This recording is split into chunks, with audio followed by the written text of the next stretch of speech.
మునుగోడులో టీఆర్ఎస్ గెలుపు ఖాయమని మంత్రి తలసాని స్పష్టం చేశారు. సనత్ నగర్లో 3.87 కోట్ల విలువైన అభివృద్ధి పనులు ప్రారంభించారు. తెలంగాణ రాష్ట్రం ఏర్పడిన తర్వాత ముఖ్యమంత్రి కేసీఆర్ నాయకత్వంలో రాష్ట్రంలో అనేక అభివృద్ధి కార్యక్రమాలు జరిగాయని తెలిపారు. తెలంగాణ రాష్ట్రం వచ్చిన తర్వాతనే మునుగోడు ప్రజలకు ఫ్లోరైడ్ పూతం నుండి శాశ్వత విముక్తి లభించిందని అన్నారు.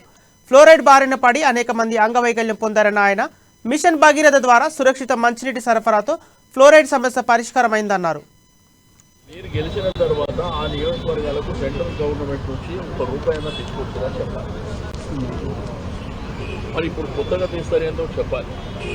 ఎలక్షన్ బలవంతంగా ఎందుకు తెచ్చారో కూడా చెప్పవలసినటువంటి అవసరం. ఒక వ్యక్తి స్వార్థం కోసం జరిగినటువంటి ఎన్నికలు. కాంగ్రెస్ ఈ దేశాన్ని 45-50 సంవత్సరాలు పరిపాలన చేసింది. మరి వాళ్ళు ఏ ఊరుగా పెట్టేమో ప్రజలకు అందరికీ తెలుసు.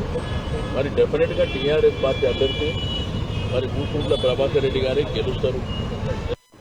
మునుగోడు ఎలక్షన్ బ్రహ్మాండంగా టీఆర్ఎస్ పార్టీ అభ్యర్థి గెలుస్తారు. బికాస్ ఆఫ్ మరి 2014 తర్వాత తెలంగాణ రాష్ట్రం ఏర్పడటం, తెలంగాణ ఉద్యమసారిదే ముఖ్యమంత్రిగా కావడం మూలాన మునుగోడు ఒకప్పుడు